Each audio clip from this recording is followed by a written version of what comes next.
Okay, so this gamma sub m is the best step size to reduce the loss. And here think of this like seasoning. Too little or nothing changes. Too much and we spoil the meal, like that. Okay, so with this, of course, I'm just going to revisit this step again when we just do a mathematical functionality or applying onto a data set. So here, of course, we have already seen that is height, favorite color, and gender. These are our independent feature, and weight, that is what the dependent feature. And dear friends, let I just give you one thing, dear friends. The basic step you need to follow is the first one. What about the inputs? Yes, input, it is what? Independent features and dependent features. And second, about the loss function. So this may be different from classification problems. As like classification, you have to identify log loss or hinge loss. And here for regression problem, we are just going to make use of mean square error or root mean square error, and all the loss functions should be differentiable. That is able to find the derivative. Okay, and next one, it is all about find how many trees you want in the gradient boosting. So here average weight, it is 71 when we just calculated here. Okay, so yes, average weight 71 plus learning rate times of residual R2 value. And what is R2 value? Here it is 15. Okay, so yes, let I just making it 15. And what we just get? 72.5.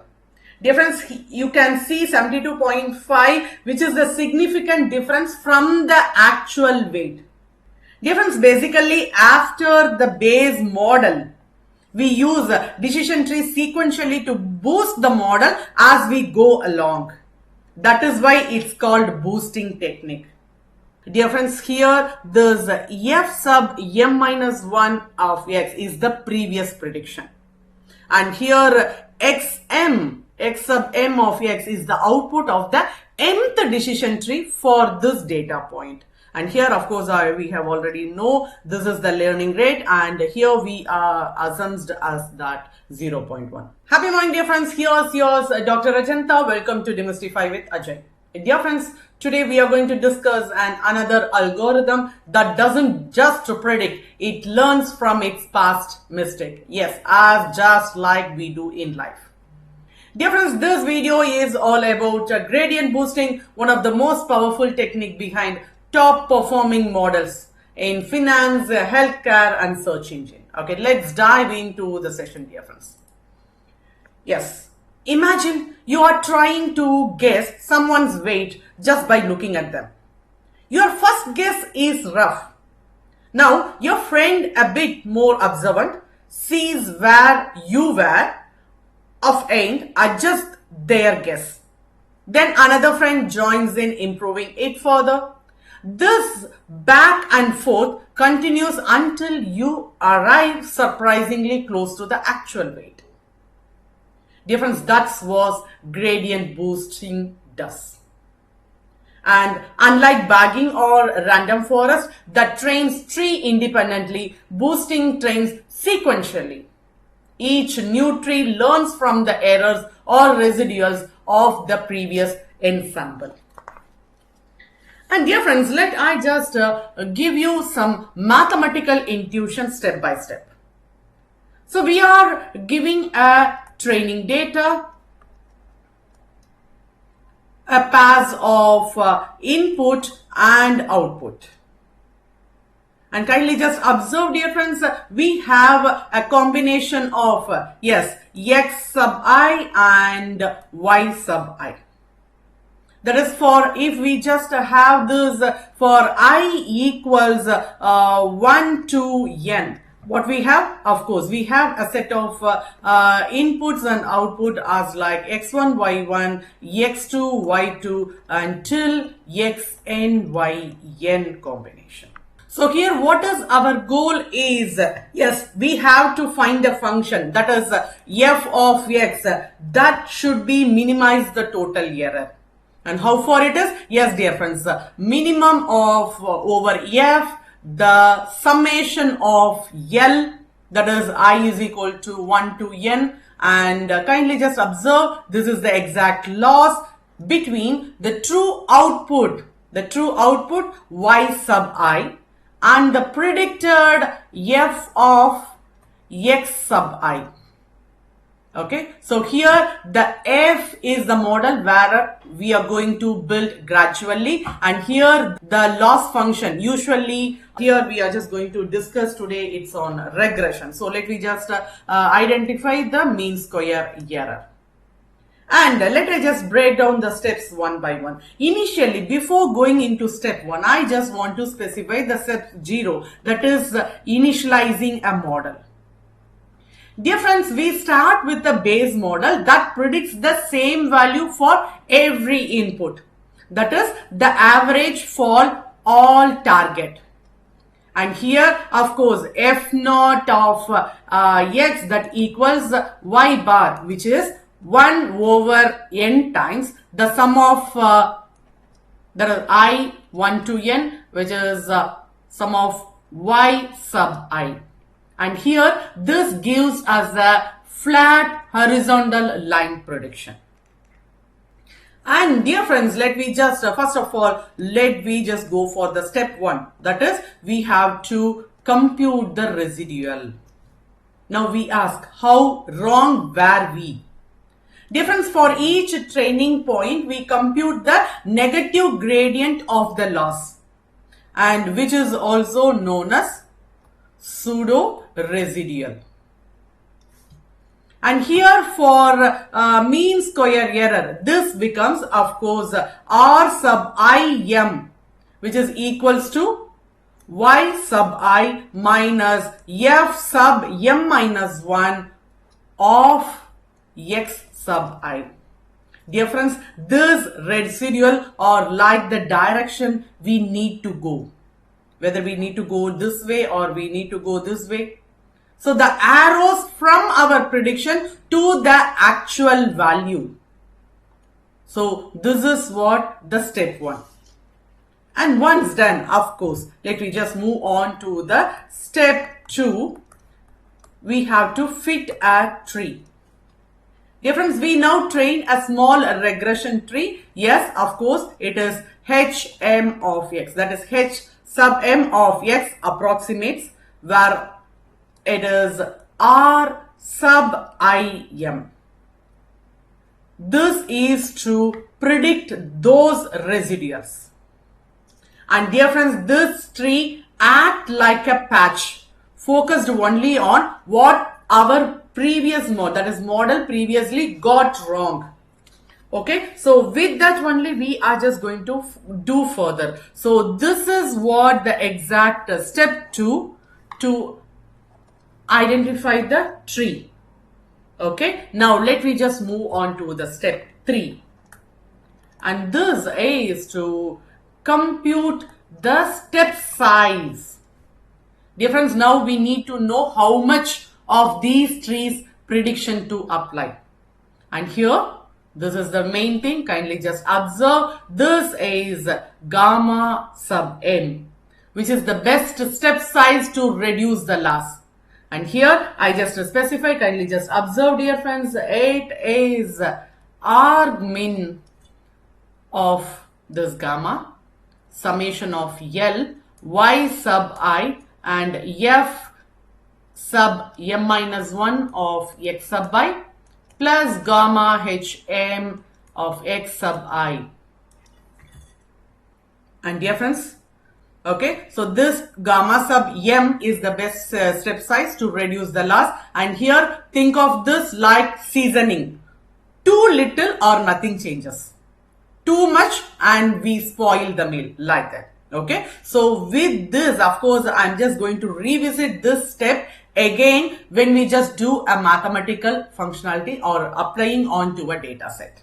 Okay, now what's next? Of course, once after identifying, finally we have to update our model. This is what our step 4.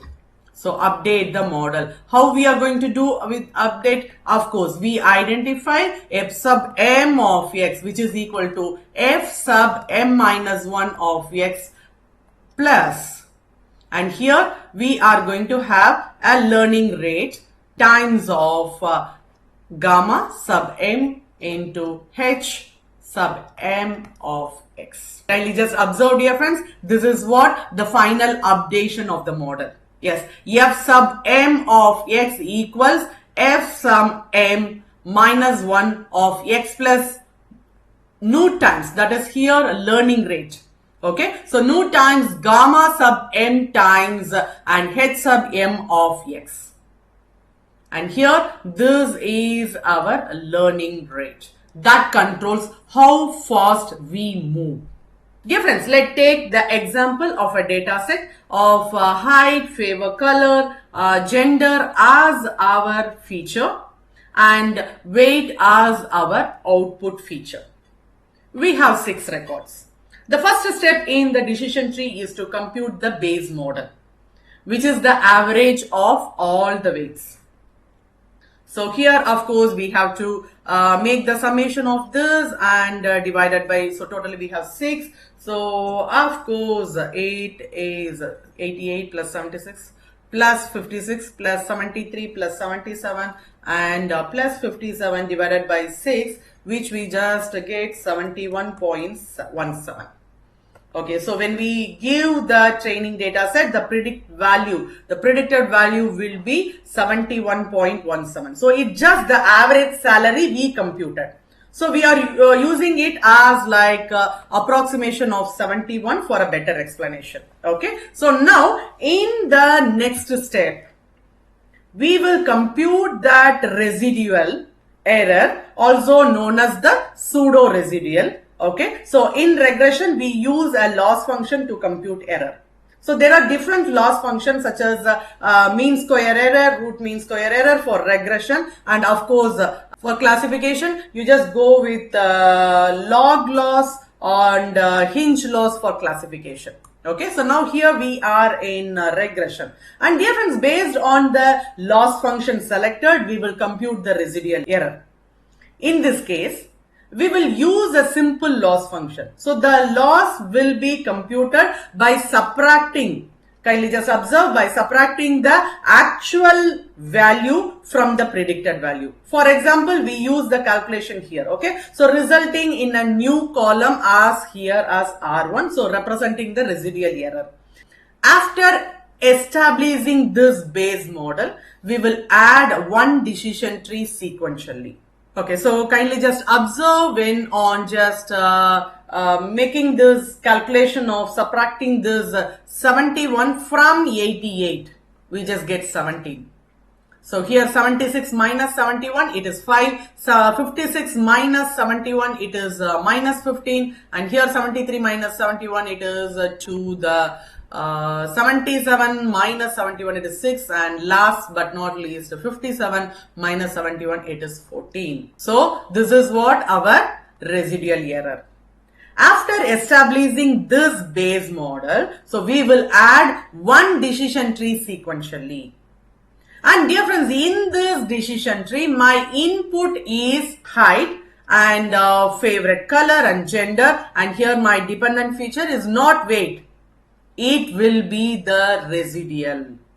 It would be the residual error R1. Based on that, we can create a decision tree. And now we have a base model and a decision tree, and we have trained the decision tree. When we pass new data to that decision tree, the decision tree, it will predict the output of the residual values, and here we will name it as like residual R2. And here it is that output. And dear friends, based on that, let's check how the prediction are going. So here, of course, we have already seen that is height, favorite color and gender. These are our independent feature, and weight, that is what the dependent feature. And dear friends, let I just give you one thing, dear friends. The basic step you need to follow is the first one. What about the inputs? Yes. Input, it is what? Independent features and dependent features. And second, about the loss function. So this may be different from classification problems. As like classification, you have to identify log loss or hinge loss. And here for a regression problem, we are just going to make use of mean square error or root mean square error, and all the loss functions should be differentiable. That is able to find the derivative. Okay, and next one, it is all about find how many trees you want in the gradient boosting. Okay, as I have already specified, yes, our goal is to minimize the prediction error, not all at once, but gradually, one tree at a time. So to do so, we calculate the best value, that is, as I have already specified, this is gamma m, that is R min of summation of L. Kindly just observe, dear friends, this is what we are going to identify the loss function of y sub I, f sub m minus 1 and x sub I plus gamma h sub m of x sub I. Okay, so I close the parenthesis. Here, what's this is saying? Dear friends, we are choosing a value gamma. Okay, so that minimize the loss L based on our previous prediction. Based on our previous prediction, f m minus 1 of xi and the new model hm of xi. This is what our goal. So for this data set, of course, we find the gamma, the minimizing the loss function. For regression, we are just going to identify the squared error. Kindly just observe here L, which is equal to 1 by 2 of y sub I minus f sub m minus 1 x sub I plus gamma times h m x I the squared. Now, let me just go practically. Dear friends, suppose our base model prediction is 71. Now, based on this different future split, we end up with a tree. Can I just write here? So, let I just have, this is what the height, and let I take greater than 15. And here with our favorite color and gender as our subtrees. And kindly just observe, dear friend, here we have, when I'm just going towards the R1 functionality. So when we just go towards the region 1 of 1, and here region 2 of 1, here region 1 of 1, let me just take it for 17. So kindly just observe, and here it is 5 and 2, where we just take it this 2 records. Okay, so this is 5 comma 2, and towards the gender we have region 3 comma 1 and region 4 comma 1, where here region 3 it just gives us minus 15, and towards the region 4 comma 1 we have 6 and minus 14. Okay, now calculate the gamma for each leaf. Kindly just have it in mind. So region 1 of 1, it is 17, and region 2 of 1, it is 5 comma 2, and region 3 of 1, it is 15, and region 4 of 1, it is 6 and 14. So where we are just going to take the weight of this. This is the data points. Okay, we have already seen how the first prediction from our base model. Okay, so let's say the average prediction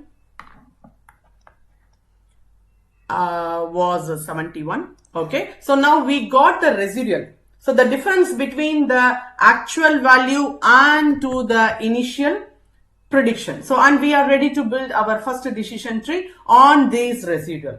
So let's start with the region 1 comma 1. Okay, so yes, dear friends, what we want to find the value of gamma for region 1 comma 1. So gamma here it is 1 comma 1. Here it is R min of half 88. So that is what the weight here. Okay, so 88 minus 71 plus gamma the whole square. And dear friends, now let's differentiate this expression with respect to gamma and set the derivative to 0 to find the minimum. And here, of course, derivative of gamma 1 comma 1 with respect to gamma, which is the differentiation function of this 88 minus 71 plus gamma the whole square with respect to gamma. Setting it equal to 0, of course, what we receive is d 1 by 2 88 minus 71 plus the gamma the whole square with respect to the gamma. Okay, now we simplify here as like 80 minus 71, sorry, 88 minus 71 plus gamma, which is equal to 0, and here gamma it is 71. So the optimal output for region 1 comma 1, here we just receive it, sorry, it is 17. Okay, so here it is gamma is 17. Now let's move on to the region 2 comma 1. So this has already two residual, that is 76 and 73. I just go here, so kindly just observe. So it is 5 comma 2, that is for 5 it is 76 and for 2 it is 73. Okay, so here we just get, so we want to identify gamma 2 comma 1, and here I just go with minimum 1 by 2 76 of 71 plus gamma the whole square, plus of course we are just have to include for 73 also, so 1 by 2 73 minus 71 plus gamma the whole square. And again taking the derivatives and setting it to 0, yes, we just able to identify that is gamma, which is equal to 7 by 2, that is 3.5. And now for the region, let I just go for 3 comma 1. We have only single residual, that is 56, and once on making differentiating and then setting to 0, we just have gamma, which is equal to minus 15. And last but not least, the final region 4 comma 1. Here we have the residual as 77 and 57. So let I just have, so that is what 77 and 57. So which we have 6 and minus 14. So that is what region 4 comma 1. So we have 77 and 57. So with that when we just taking the derivatives and setting to 0, our gamma value would be minus 4. So what we have found, each leaf in our tree outputs the average residual of the sample it contains. So if the leaf contain multiple residual, we just average them, no need for extra step. Now what is the next one? Of course, dear friends, we have to update our prediction. So let me just apply this towards the leaf here. So here for region 1 comma 1, we are just going to have 17, and for region 2 comma 1 it is 3.5, region 3 comma 1 it is minus 15, and region 4 comma 1 it is minus 4. So we are now at the crucial step, updating our prediction using the output of our first decision tree. So this is where the magic of boosting happens. We update the whole prediction using, kindly just observe, f sub m of x, which is equal to f sub m minus 1 of x plus, of course, here we are just going to have our learning rate times of hm, that is h sub m of x. Dear friends, here this f sub m minus 1 of x is the previous prediction, and here xm x sub m of x is the output of the mth decision tree for this data point. And here, of course, we have already know this is the learning rate, and here we are assumed as that 0.1. Now, since F0 was our base, as our base model, we have already predicted as like 71 for all data points. And now we have the output for our decision tree. We can plug in the values here, and once on, let's look the new data point with the height of 1.7 based on the tree split. This data point flowed down the path and lands in the region, say R1,1 with output of 17. So here, let me just update the prediction. Yes, F1 of x, which is equal to 71 plus 0.1. 0.1 is our learning rate times of this region 1, that is 17, which is equal to 71 plus 1.7, which is 72.7. So that's our updated prediction. But we are not done yet. This updated prediction still have some error. So what do we do? Yes, we repeat the process, calculate new residual based on this F1 of x, build another tree and update again. So of course, we already discussed about this R1, and kindly just see here is our R2. So whenever we pass through the base model for the records, kindly just see it would be 71, okay, and the average we calculated, which we just made it towards this one weight, okay. So next, moving on to the decision tree 1, we will obtain some residual values, and here of course we obtained a residual value of R2 also. Here it is our decision tree 2. Dear friends, we add that 71 and towards this value, we just get the value 86, and which is close to this weight 88. And if I do the same thing for this, kindly just see, this is 71 plus 4, it is 75. Yes, nearer to 76. And 71 minus 10, it is 61, and here it is 56. 71 minus 2, so here it is 69 and it is 73. 71 plus 3, it is 74, and here it is 66. Okay, yes dear friends. So however, this exact highlights an issue of overfitting.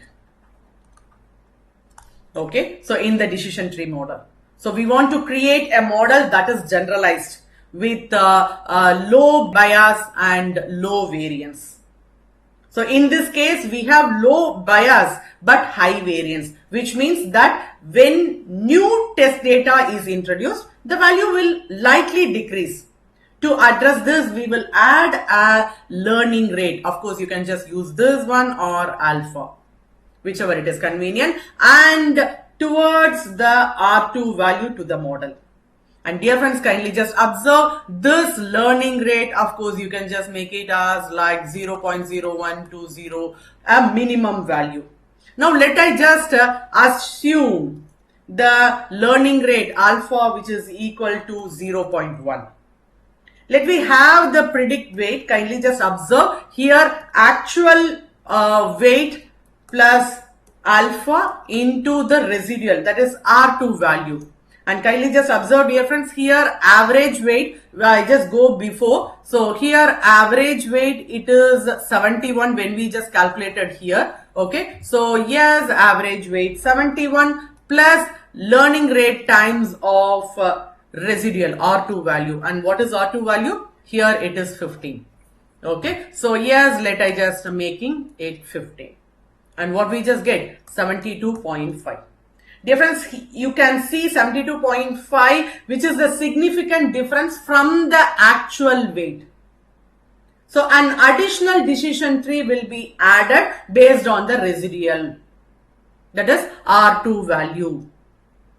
and the same independent feature to address this. This decision tree will calculate my next residual one after the another. A generic formula can be written to this. Kindly just observe, dear friend. Here I just specify that is f of x, which is equal to h naught x plus alpha 1 h1x plus alpha 2 h2x till alpha n hnx. And dear friends, this h naught x or h1x, these are the base model, and of course here to the last one hnxn, that is the output given by the decision tree. The goal is reduced and the residual error by sequentially creating decision tree based on these residual. And here, of course, we just use the alpha, that is the hypoparameter, will be decided using hyperparameter tuning. Difference basically after the base model, we use decision tree sequentially to boost the model as we go along. That is why it's called boosting technique. And here we have, yes, of course, when we just have m which is equal to 2, we get f2 of x which is equal to 71 plus 0.1, that is the learning rate, and into decision tree 1's output plus 0.1 into decision true's output. And this loop continues. More trees, smaller residual, better accuracy. Yes, that's the beauty of gradient boosting, dear friends. It's not just about stacking trees. It's about learning from mistake, correcting them little by little, and coveraging towards the precision. Each tree is weak on its own, but together they form a powerful ensemble that derives performance. So the next time you hear about gradient boosting, remember it's like a thoughtful student who reviews the mistakes, learns from them, and steadily gets better after each round. And dear friends, thank you for joining me in this deep dive. Remember, mastery is not built in one go. It's built in layers, just like boosting. So like, share and subscribe if you found this valuable. And as always, keep exploring. Happy learning, dear friends. Thank you.